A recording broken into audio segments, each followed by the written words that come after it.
This film is just a little insight into the perception of lead required for good to high birds.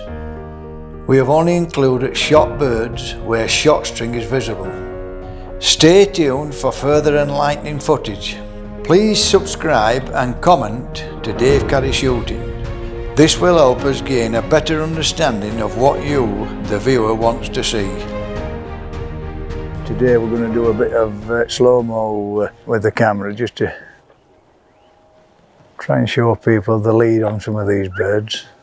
And not every bird is suitable for the slow-mo. It's got to be right in the sky. So it's got to be the right picture so people can see the actual shot.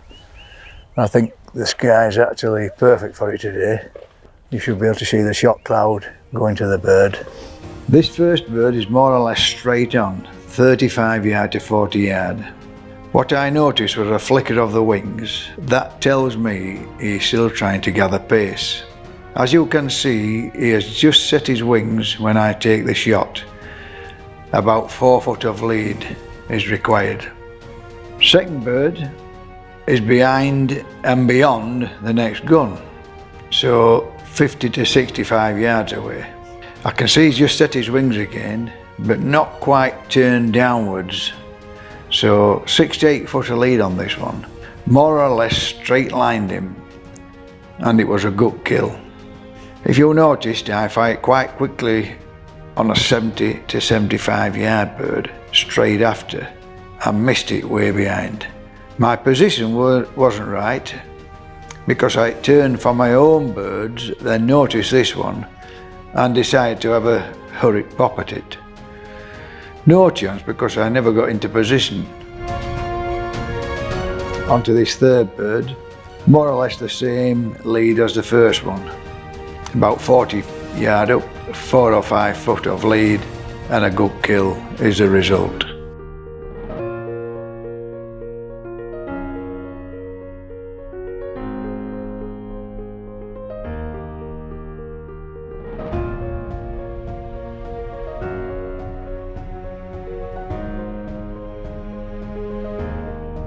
I'm well bloody clothed up today. Got my thermals on the lot, but it is pretty cold and it's biting that bit of wind now.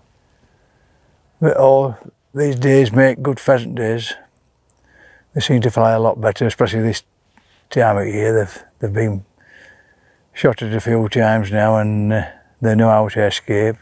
They're not the easiest of birds this time of year, but we'll see what we've got to come. This second driver. I've missed the first bird out actually, rushing it. Then I get caught out in a flush. I pulled onto a bird that was about 30 yards up and killed it. Sometimes this can happen as you rush to get the gun back into the flush and without thinking pull onto the first bird in the line of fire. Anyway, I quickly pulled onto something more suitable with the second barrel and had a good kill, giving the second bird about 6 foot of lead. The third bird is much further away, above the tree line, still flapping to gain speed. I caught him just right, about 10 or 12 foot of lead. If he had set his wings, I would have stuck another 3 or 4 foot of lead on him.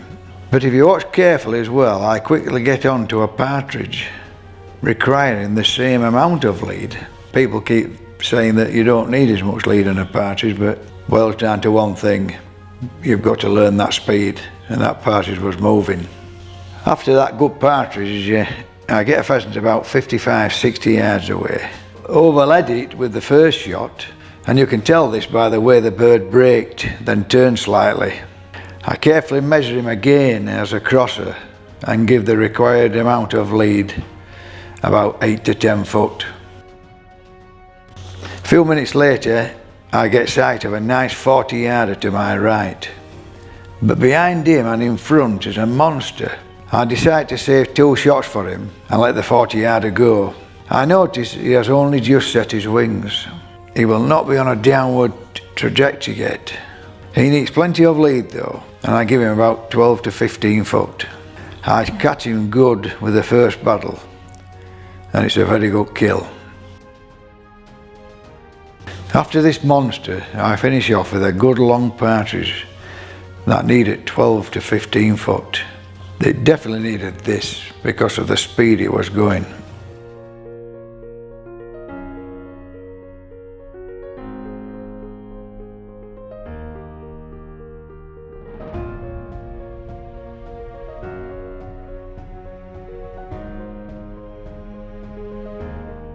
This is our youngest member of the picking up team.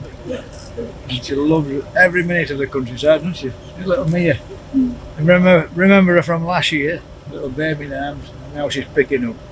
Got to be the youngest picker up in the country. Aren't you, girl? You're gorgeous as well, aren't you?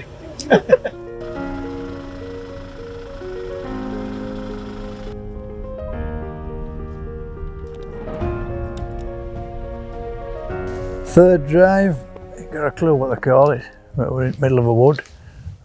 Get a few pigeon here. I'll have a shot at a few anyway. Bit of snap shooting here by the look of it, but we're going to try and get the slow-mo on them. It's very, very short sky that I've got here. We'll let him move forward a little bit. See if we can get a shot at the back, but I don't think we can. So they'll have to be shot as soon as we see these.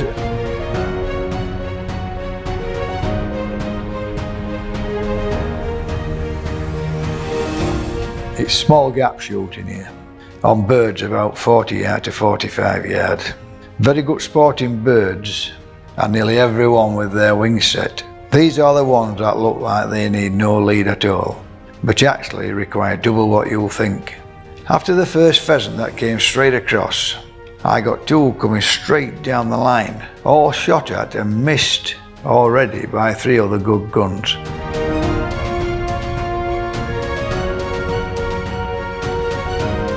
I missed one with the first barrel, behind, about 35 to 40 yard up. Then I give the correct lead, which is about 6 foot, which is twice more than I thought it wanted. Very deceiving. Everything looking like they didn't need any lead at all. But these are the ones that catch people out.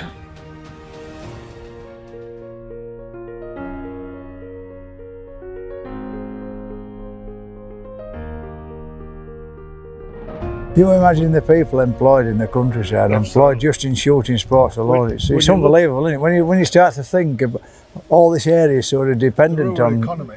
Yeah. When you look at that, farmers, landowners, shoot owners, country folk, haven't done a bad job of looking after it. They haven't, no, it's beautiful. And I mean, I always encourage anybody that comes from abroad is to get into North Yorkshire and go and stop in a local pub, because we'll find out where everything is from local pub, won't they, really?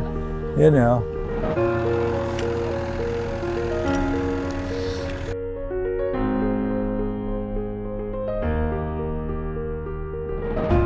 Followed the owner of the shoot, Kev Joblin, he's fetched it up here.